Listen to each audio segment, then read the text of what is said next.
네, 지난주 상장한 DS 단서 300%까지 주가가 급등을 했습니다. 가격 제한포까지 올랐고요. 오늘 장에서는 장중에 변동성이 좀 있습니다. 현재 구간 보합권의 등락을 보이고 있는데 장중에 23%대 넘는 급등을 보였다가 마이너스 19%까지 하락을 했다가 난리가 났습니다. 오늘 거래량도 보니까 지난 첫 번째 상장한 이후에 굉장히 또 많은 거래량이 수반돼서 사고팔고가 좀 활발하게 이루어지고 있는 것 같은데요.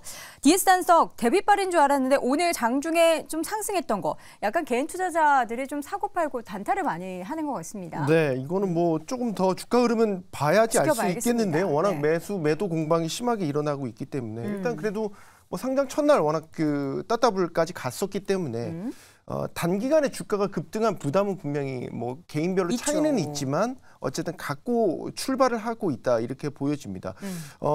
그 외에도 이제 DS단서에 갖고 있는 포트폴리오가 뭐 예를 들어서 뭐 2차 전지라든지 이런 정말 핫했던 그 분야는 직접적으로 이제 중심에 두고 있는 기업은 아니기 때문에 뭐랄까 조금 모멘텀은 상대적으로 약하다 네. 이런 측면도 있는 것 같고 또 구주 매출 비중이 높잖아요. 이거는 뭐 상장 전부터 우려돼 왔던 부분인 건데 공모 주식 중에서 이제 구주 매출 비중이 34%가 조금 넘기 때문에 이런 부분들은 이제 갈수록 투심이 좀 약화되는 원인으로도 작용하고 있다 이렇게 보여지고 있습니다. 네, 올해 공모주 보면요, 좀 전형적인 패턴이 있었어요.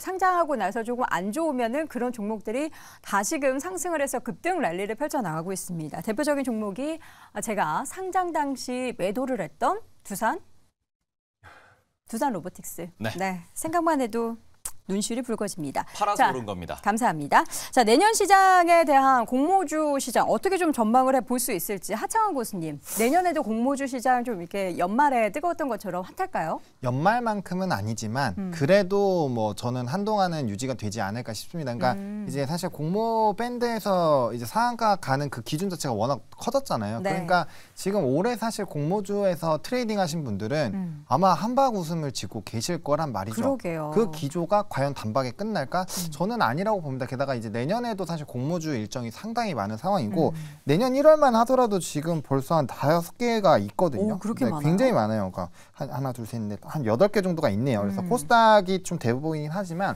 어쨌든 상당히 있기 때문에 연초까지 만약에 이러한 기조가 유지가 된다라고 한다면 뭐 저는 뭐 상반기까지는 그래도 계속 좀 핫한 움직임이 나타나지 않을까라고 보고 있고요. 결과적으로는 시간이 지나면 지날수록 IPO에 대한 이런 트레이딩 관점이 점점 약해지기는 할 거예요. 하겠지만 이제 대여가 한 번씩 나올 때마다는 좀 이렇게 비슷한 기조로 갈 수가 있기 때문에 뭐 여전히 좀 핫해지지 않을까라고 보고 있고요. 사실 이제 IPO를 많은 분들이 이제 이전보다는 많이 하시잖아요. 그리고 좀 배당받는 주수가 적어서 그렇지 그쵸. 대부분 이제 수익권으로 팔 수익이 아닐 수가 없잖아요. 거의 대부분이. 네. 그런 것들을 일단 좀 맛봤기 때문에 좀 한동안 이런 기준이 유지가 되지 않을까라고 생각하고 있습니다. 네, 올해 공모주들의 성적이 꽤 괜찮았습니다. 공모주 투자 우리 태보 교수는 좋아하나요? 저 같은 경우에는 공모주 중에서도 아주 마음에 드는 대형주는 조금 들어가는 편이긴 한데 어찌 보면 요새는 주수가 좀 많이 낮기 때문에 그쵸. 정말 꼭 중요하다고 생각하는 게 아니면은 뭐 들어가기에는 조금 시간이 좀 부족한 면도 있습니다. 네. 근데 제가 앞서서도 말씀을 해주셨는데 지금 신규 공모주 같은 경우에는 아주 좀 불이 붙어 있는 상황이고요. 모두가 알고 있는 상황이고 다들 치킨값만 벌자라는 식으로 접근을 하고 있습니다. 맞아요. 그러다 보니까 말 그대로 IPO 시장에 유입되는 자금의 크기가 커졌기 때문에 이 시장은 계속해서 유지가 될 수 있다라고 말씀을 드릴 수 있을 것 같은데 특히 지금의 시황, 우리나라의 금융 환경을 놓고 보시면 코스피와 코스닥에 상장하는 IPO 기업들을 좀 다르게 봐야 된다라고 저는 그렇게 생각을 하고 있습니다. 왜냐 그러면 코스피 같은 경우에는 지금 계속해서 이슈가 나오는 게 특히 대업급 같은 경우에는 코스피로 직접 상장을 하고 있고요. 그러고는 상장한 이후에 목표 자체가 공매도가 안 되는 상황에서 코스피 200에 편입되기 위한 그러한 말 그대로의 그 수급을 가져가기 위해서 움직이고 있고요. 네. 그러고는 이게 조 단위가 넘어가기 시작하면은 약간의 수급 블랙홀 느낌과 함께 MSCI 편입 이슈까지도 누군가가 사줄 거야라는 편입, 누군가가 사줄 거야라는 그런 기대감.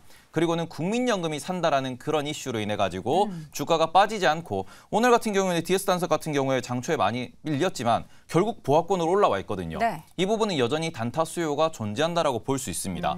실적을 보고 접근하는 게 아닌 상황에서 조 단위가 넘어가는 대형주는 좀만 더 가면 국민연금이 사줄 것이고 좀만 더 가면 코스피 200에 들어갈 것이고 좀만 더 가면 MSCI도 사줄 것이다라는 기대감, 누군가가 받쳐줄 거다라는 그런 희망이 남아있기 때문에 계속해서 이런 뭐 대형주들이 주가가 강하게 움직이는 이런 네. 형상을 보이고 있다고 보실 수 있고 코스닥 같은 경우에는 오히려 코스닥 150이라는 인덱스가 있습니다. 그런데 코스닥 150 인덱스에 들어가는 시가총액이 네. 한 5천억 정도 선이기 때문에 지금 신규 상장된 기업들 보시면 대부분 시가총액이 4천억에서 5천억 사이에서 놀고 있습니다. 네. 그래서 코스닥에 새로 IPO 되는 기업들 같은 경우에는 목표가 조금 낮게 잡힐 것이고 코스피에 있는 기업들 같은 경우에는 조 단위가 넘어가는 순간부터는 좀 더 큰 수급을 기대하면서 이렇게 단타 수요 혹은 뭐 단기 투자 수요가 들어올 수 있다라는 점을 좀 생각을 하시면서 네. 투자를 하셨으면 좋겠습니다. 자, 올해 공모주 성적 자체는 굉장히 좋았습니다. 근데 공모 금액 자체는 대폭 줄어들었는데 아무래도 좀 대여급 기업이 없어서이지 않을까 싶은데 내년에는 어떤 좀 대여급 기업들 있나요? 네, 일단 조단위 기업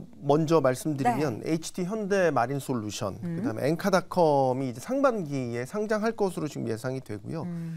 늘 이제 IPO 시장의 단골 손님으로 여겨져 왔었는데 상장 안 하고 있는 K뱅크, LGCNS.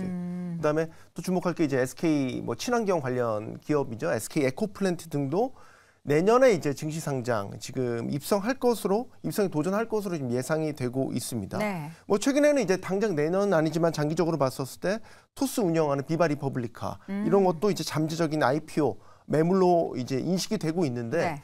뭐 사실 올해 하반기 이제 전반적으로 IPO주가 뜨거웠던 거는 우리가 투자할 곳이 많이 없었지 않았나 싶어요. 그쵸. 그리고 이제 지금 뭐 이런 HD 현대마린 솔루션이나 엔카닷컴의 어떤 사업 영역이나 그런 모멘텀을 보면 올해와 비교했을 때 상대적으로 좀 약하지 않을까라는 부분, 확실히 옥석은 좀 가려야 되는 시장이 아닐까 생각이 됩니다. 기대되는 기업이 혹시 있으실까요? 네, 일단 뭐 기대되는 기업은 말씀해 주셨던 조단위의 기업들은 한번 기대를 해봐도 되지 않을까라는 판단인데 네. 상장 규모도 있는 데다가 최근의 성향을 뭐 보시면 아시겠지만 상단이 열려 있지 않습니까? 아무래도 뭐 공매도도 없고 그다음에 누군가 매수만 조금 강하게 당겨주면 네. 단기간에 뭐 주가가 뭐 불을 뿜는 것은 꽤 뭐 다반사로 일어나고 있는 일이기 때문에 그런 관점에서 시가총액이 나름 있는 종목군들은 뭐 수급적인 이유로든 무슨 이유로든 시장에 관심을 받을 가능성이 높다라고 판단하고 있고 그런 의미에서 HD 마린 솔루션 같은 경우에는 저도 주목을 하고 있습니다. 근데 과거 우리가 이제 주목했었던 소위 IT 계열의 종목군들은 너무 비싸게 상장되면 오히려 좀 변동성이 커질 수 있다라는 부분은 염두에 두실 필요가 있겠고요. 네. 다만 이런 종목군들의 특징은 뭐 아시겠지만 쭉 가다가 떨어지기 시작했을 때도 또 생각보다 굉장히 가파르게 떨어지거나 그다음에 단기간에 개인 투자자들이 감당하기가 꽤 힘든 그런 변동성을 낼 수 있는 거죠. 오늘 뭐 DS단석 같은 경우에도 장 초반에 뭐 10% 넘게 밀리다가 순식간에 다시 뭐 보합권까지 밀어 올리는 등 개인 투자자가 이걸 그렇게 쉽게 감당할 수 있을까를 고민해 보면 쉽지 않다라는 측면에서 저는 뭐 정말 싸게 확보하거나 아니면 상장 초기에 좋은 가격에 확보하지 못하셨다면 네. 너무 큰 욕심을 부리지는 않으셨으면 좋겠습니다. 알겠습니다. 저희는 새해에도 이런 상장하는 기업들 예정돼 있을 때마다 저희가 이 시간을 통해서 한 번씩 다뤄볼 테니까요. 여러분 그 시간에 함께 내용 참고해 보시면 좋을 것 같고요. 다시 한번 네 분의 의견 한 줄평 정리해 봅니다. 김종효 고수 신규 IPO 과욕은 금물이다. 손수호 고수 IPO 약발 기대는 한계는 좀 분명히 있다. 하창원 고수 이미 사람들 사이에서 입소문난 신규 상장주 매매. 테이버 고수는 국민연금 공매도 금지 코스피 200 MSCI 우리는 똑똑이들이라고 의견을 남겼습니다. 자, 오늘 장 탑5 이어지는 2위 주제 확인해 보시죠.